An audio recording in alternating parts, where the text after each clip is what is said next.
Hey guys, this is Ryan again. Thanks for joining us. I'm joining you from the Starbucks parking lot. Had a meeting today and didn't want to keep you guys waiting, so just pulled in, got on their Wi-Fi. Also trying out a new streaming platform, StreamYard, and hoping we don't have any technical glitches while we're doing this. So today's AMA is about screening tenants and how do we select our tenant buyers. If any point during this time you want to get a checklist that we use, just DM or comment screening, and we'll send it on over to you. But I'm just going to kind of go and go through how we look at tenant buyers and tell you what's important to us and what's not. Obviously, when we're selecting tenant buyers for these properties, we're not going to find somebody with an 850 credit score and $200,000 of income and no debt and everything that a bank's going to look for. If they would qualify for a bank loan, then they're going to go to a bank. And so we have to be very particular about what we're willing to let slide by and what we're not. And we want to make sure that we're protected in case in case they fall upon hard times. And so the number one question I always get is, do you run credit checks? And the answer is yes, absolutely. We run credit checks. Sometimes some rent-to-own investors will not do that, and I think that's a mistake. There's a couple reasons we run it. Number one is because we don't want the liability of being a predatory landlord. We want to make sure that these folks can afford these houses that we're selling them. We want to make sure that we're not getting somebody into a position where they're going to fail.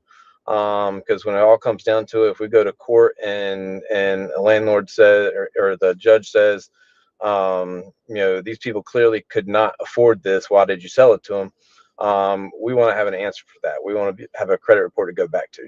So we actually do these credit reports through a third-party MLO, a mortgage loan officer, and we get an opinion from them on number one, their current credit report, number two, their income, or rather their debt-to-income ratio, and number three, we want to know their professional opinion on what would need to happen for them to be able to qualify for a bank loan.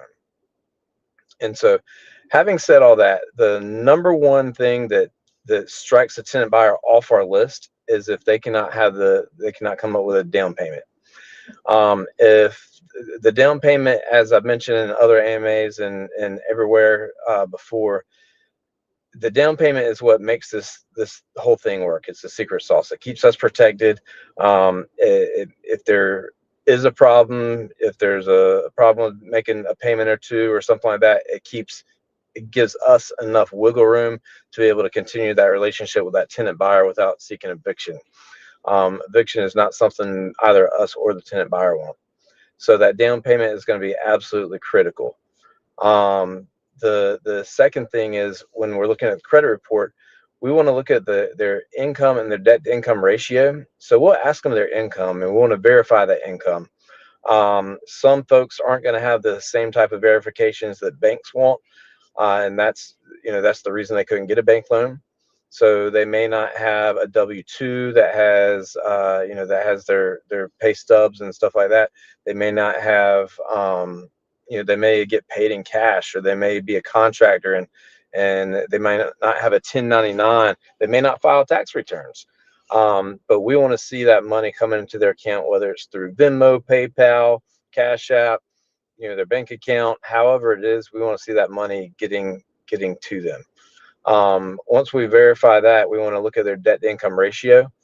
If they tell us they make $5,000 a month, and so we say, okay, they have $2,500 a month that they can pay for rent minus whatever their expenses are, and they tell us that they don't have any car payments or anything like that, then we go on their credit report and we see that they've got a car payment. Then they say, oh, well, I don't pay that anymore. That's not an acceptable answer. We're not looking for folks who are just skipping out on other bills in order to pay us. We need to make sure that they can take care of their entire thing every month, and that their their credit is not getting worse. We're wanting to catch people on the way up from a bad credit situation, not the way down. We don't care about credit score in any way. All we care about is the trend. If the trend is going down, they're not going to be a good tenant buyer. If the trend is going back up, they're probably going to be the best tenant buyer we can have. So down payment, debt to income ratio, income, and the last thing is really just a gut feeling. We just want to make sure that when we meet this tenant buyer, that they seem like they're an honest person, and we want to make sure that we don't get any kind of vibes from them, any kind of like contradicting stories or any feeling that they might be lying to us in any way. And that's how we do it. We keep a checklist. We check it twice. We make sure that we aren't overlooking things that could cause a problem down the road, and we keep records of it. So if it ever does come up in court, we've got the record, and we can explain how we came to that conclusion. So, like I said before, you can comment or DM the word, or was it screening, and that will let us know to send you our checklist, and you can let us know how you use it. I'll go ahead and answer a few questions here. All right, right now, first I've got a rental with a tenant moving out. Is it too late to switch to this model, or do I need to sell the house first? No, absolutely. I would recommend switching to a rent to own model. You don't need to start from the very beginning with rent to own. If this tenant's moving out, just the next tenant moves in. Instead of marketing it as a long-term rental, just market it as a rent to own, and just make sure you're taking a down payment, checking credit, screening the tenant, just like we talked about, and then and take it from there. But no need to sell that house. All right, next one is when you look at spending behavior, are you declining people because they buy too much Starbucks? What exactly are you looking for? No, we don't care about how they're spending their money as long as they're keeping up with their obligations. No, if they buy too much Starbucks, then my wife would never own a house.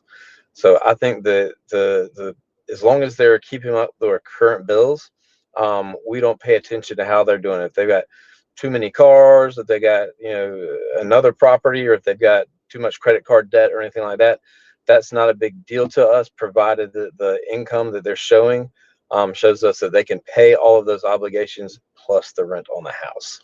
And we do 50%, by the way. We require 50% or lower debt to income ratio.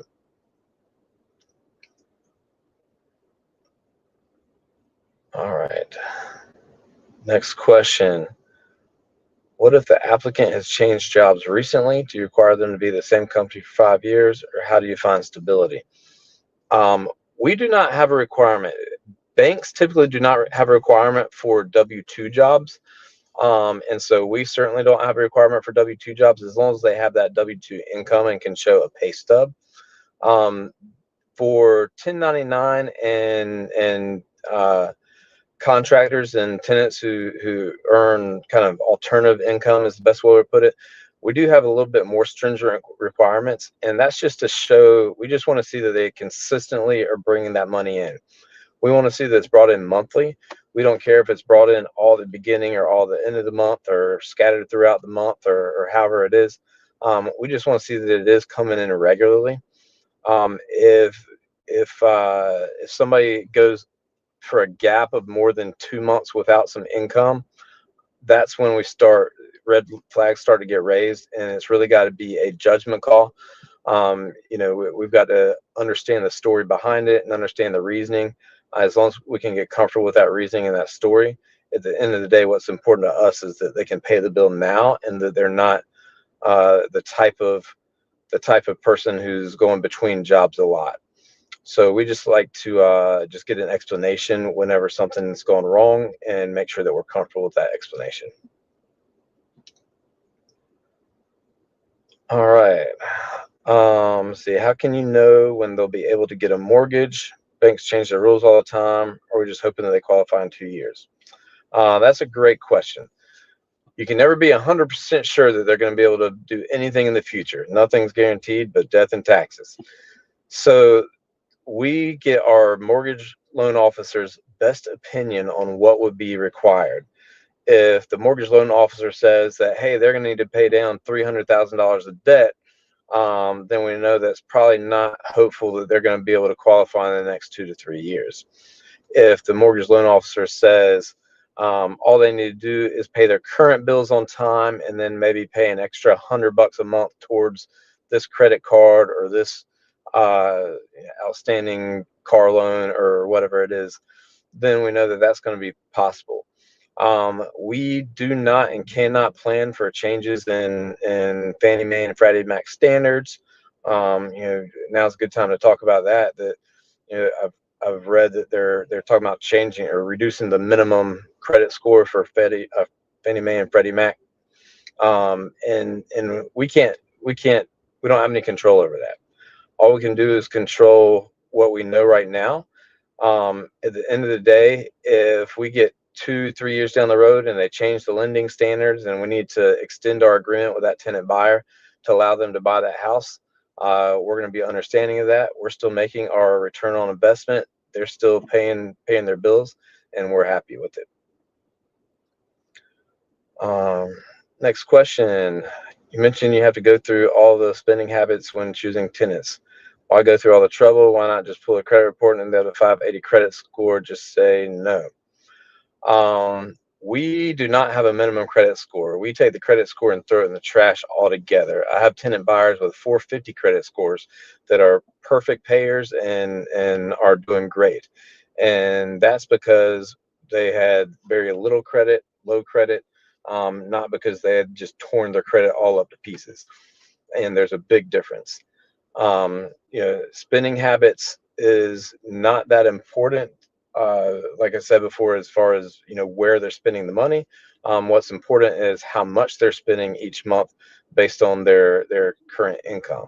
If they tell me they're making $5,000 a month and they want to buy a house that's going to cost them $2,000 a month, we know we've only got another $500 a month to play with. If their spending habits are showing that they're exceeding that excessively, then we're not going to do that. But yeah, we do not go by credit score. We go by their actual income, the actual life that they live, and their actual obligations. All right. Any more questions?